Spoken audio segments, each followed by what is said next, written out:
US की अगली राष्ट्रपति होने वाली हैं एओसी, जिनको निक नेम है अलेक्जेंड्रिया ओकासियो कॉर्टेज। इस नाम को याद कर लीजिए। इकोनॉमिकल क्राइसिस जो यूएस में भी 2028 तक बहुत ज्यादा आने वाले हैं, काफी हद तक सेटल डाउन करेंगी और विश्व में धीमे धीमे शांति की जो स्थिति है उसको शुरू करेंगी। जनता इनको बहुत पसंद करेगी, इलेक्शन के टाइम भी और इलेक्शन के बाद भी। विश्व में भी और अमेरिका में भी काफी हद तक शांति आई। ट्रम्प पूरी अमेरिका की जो इकोनॉमी है उसको बर्बाद कर देंगे। यूएस की अगली राष्ट्रपति होंगी अलेक्जेंड्रिया ओकासियो कॉर्टेज, एओसी। जी हाँ, बिल्कुल ठीक नाम सुन रहे हैं। यूएस की अगली राष्ट्रपति होने वाली हैं एओसी, जिनको निक नेम है अलेक्जेंड्रिया ओकासियो कॉर्टेज। इस नाम को याद कर लीजिए, सेव कर लीजिए। आज तारीख है आपकी 20 मई 2026 और अभी यूएस के इलेक्शन होने में बहुत समय है। 2028 में इलेक्शन होने हैं और मैं आज आपको अभी ये भविष्यवाणी दे रहा हूं कि अगली यूएस की जो प्रेसिडेंट है वो डेमोक्रेटिक से होंगी, रिपब्लिकन से नहीं होंगी और वो फीमेल होंगी और उनका नाम भी आपको मैंने बता दिया है। डोनाल्ड ट्रंप को लेके भी हमने सबसे पहले भविष्यवाणी की थी, जिसको आप डिजिटली चेक कर सकते हैं शायद अप्रैल 2024 में, कि डोनाल्ड ट्रंप 2025 में आपके अमेरिका के राष्ट्रपति की शपथ लेते हुए आप उनको जनवरी में देखेंगे। और वही हुआ, बहुत विवाद आए, सेक्स स्कैंडल में उनका नाम आया, बट हमने कहा जो प्रेडिक्शन है वो होगी। प्लैनेट पोजीशंस अपना काम करेंगे। सारी चीजों को हटाते हुए डोनाल्ड ट्रंप राष्ट्रपति बने। उसी पॉडकास्ट को सुनेंगे या रील को सुनेंगे तो उसमें मैंने अगली लाइन बस इतनी जोड़ी थी, और जिस दिन से ये राष्ट्रपति बन जाएंगे पूरी दुनिया को उथल पुथल कर देंगे, और उन्होंने वही किया, कर रहे हैं और 2028 तक पूरी तरीके से सनक को या पागलपन को करते रहेंगे। लेकिन 2028 के बाद कम से कम अमेरिका के लिए और पूरे विश्व के लिए एक अच्छा मैसेज ये जाएगा कि वहां पर जो राष्ट्रपति बनने वाली है एओसी, जिनका निक नेम है, मैं इनका शॉर्ट नेम ही ले रहा हूं एओसी, वहां से इकोनॉमिकल क्राइसिस जो यूएस में भी 2028 तक बहुत ज्यादा आने वाले हैं, काफी हद तक सेटल डाउन करेंगी और विश्व में धीमे धीमे शांति की जो स्थिति है उसको शुरू करेंगी। तो इसका क्या है आधार और क्या है चार्ट, इस पर हम डिस्कशन करेंगे, क्योंकि हमारी हर प्रेडिक्शन का एक आधार होता है।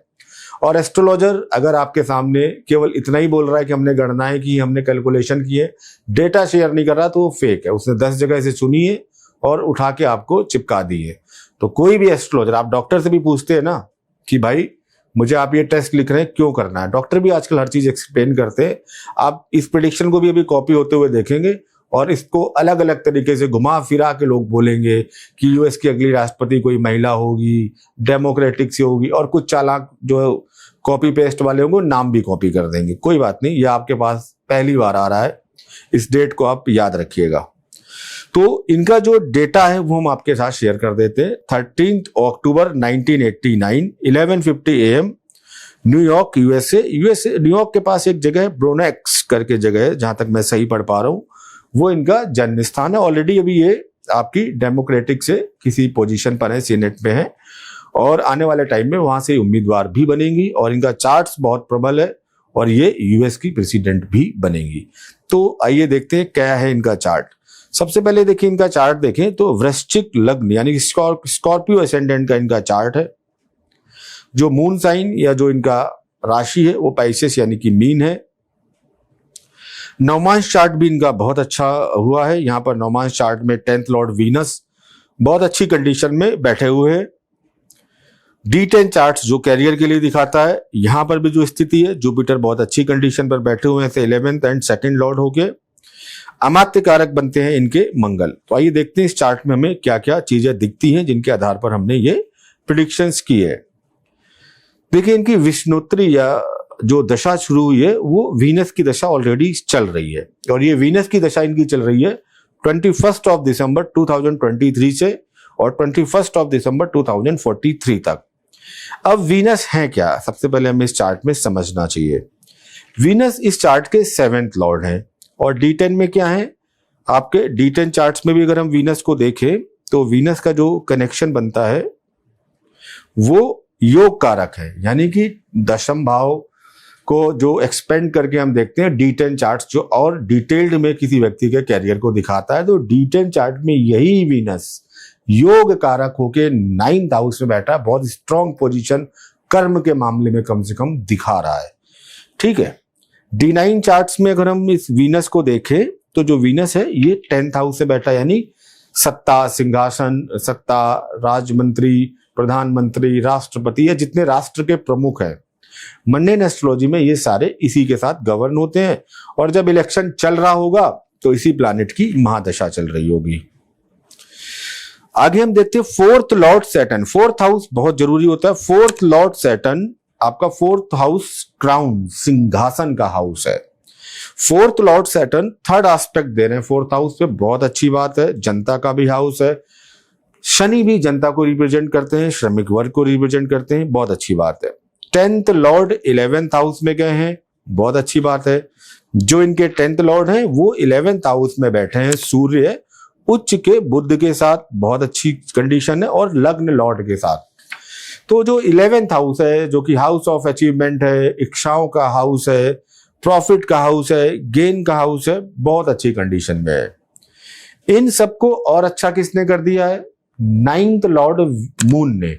9th लॉर्ड मून अपने से 9th में, यानी कि मीन राशि में, जो कि वाटर एलिमेंट राशि है, जल तत्व राशि, सबसे कंफर्टेबल चंद्रमा यहीं पर होते हैं, और अपने से 9th में जाके एस्पेक्ट कर दिया इसको, बहुत स्थिति को शुभ कर दिया है।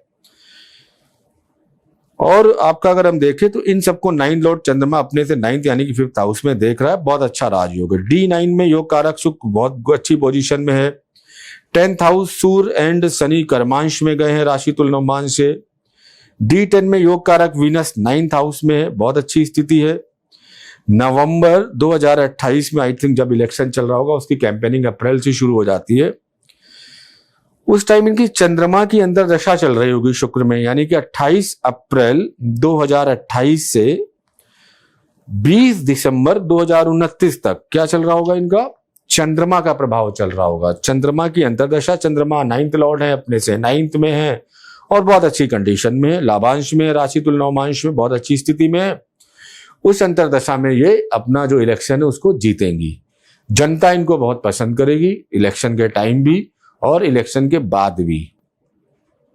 जो चर दशा चलेगी इनकी, जैमिनी चर दशा, वो कर्क राशि की चल रही है इलेक्शन के टाइम, यानी कि जब आपका इलेक्शन चल रहा होगा ऑलमोस्ट, तो वो अमात्य कारक मंगल से 11th हाउस की दशा। देखिए, अमात्य कारक प्रोफेशन हो गया, 11th हाउस उस प्रोफेशन से मिलने वाली प्राप्तियां हो गई। काम से आपको कोई अचीवमेंट मिलना है, कोई भी आपको प्राइज मिलना है, कोई भी आपको रिकॉग्नाइज किया जाएगा, कोई भी आपको चीजें मिलनी है, तो 11th हाउस का एक्टिवेट होना जरूरी है, बहुत अच्छी बात है। और आपका बीच में मिथुन राशि की भी दशा आएगी, जो कि आपकी अमात्य कारक से 10th हाउस की दशा है। देखिए, कहीं से भी आप चेक कर लो, कॉम्बिनेशन बहुत अच्छे हैं। अमात्य कारक मंगल और आत्मकारक सूर्य 11th हाउस से बहुत अच्छा जैमिनी राजयोग का निर्माण कर रहे हैं। जैमिनी दृष्टि में जी के आपका मून और एम के शनि है, बहुत अच्छी स्थिति है। योगिनी दशा भी अगर हम देखें तो उल्का की चल रही है, जो कि आपकी ठीक है इनके लिए। शनि 4th लॉर्ड है, D1 में अच्छी कंडीशन में है। ये जो चार्ट है जो आपके सामने भी आप देख भी रहे होंगे, अष्टक वर्ग से भी कंपेयर कर ले हम तो अच्छी स्थिति है।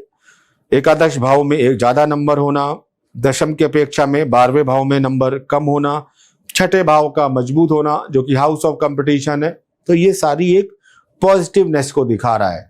तो इस नाम को आप याद रखिएगा। और यहाँ के आने के बाद मैं कहूँगा कि विश्व में भी और अमेरिका में भी काफ़ी हद तक शांति आएगी, लेकिन उससे पहले ट्रम्प पूरी अमेरिका की जो इकोनॉमी है उसको बर्बाद कर देंगे। अमेरिका जैसे 1920 के बाद और 1929 की मंदी में सबसे ज्यादा प्रभावी हुआ था, अमेरिका इस बार भी सबसे ज्यादा प्रभावी होगा। जबरदस्त इकोनॉमिकल क्राइसिस आएंगे। 2007 में लेमैन ब्रदर्स क्राइसिस आपने सुना होगा, वैसे ही और क्राइसिस ट्रम्प के टाइम में आएंगे। और मैं तो हमेशा कहता रहता हूँ, बड़े जेंजी आंदोलन, स्टेट्स का अलग होना, काफी अपयश कमा के जाएंगे डोनाल्ड ट्रम्प, और काफी कांटों भरा ताज मिलेगा अलेक्जेंड्रिया ओकासियो कॉर्टेज को। तो ठीक है, AOC को हमारी बहुत शुभकामनाएं, और हम चाहेंगे कि वो US की अगली प्रेसिडेंट बने डेमोक्रेटिक से, और विश्व में थोड़ी सी शांति लाएं जो ट्रम्प ने उथल पुथल मचा रखी है। आई होप ये वीडियो आपको पसंद आया होगा, तो हमारे इस चैनल को आप लाइक कीजिए, सब्सक्राइब कीजिए, और अंत में आप सबके लिए दिल से दुआ कि ईश्वर आप सभी का जीवन स्वस्थ करे, बेहतर करे, और भगवान राम और नीम गरोली बाबा की कृपा आप पर बनी रहे। जय श्री राम।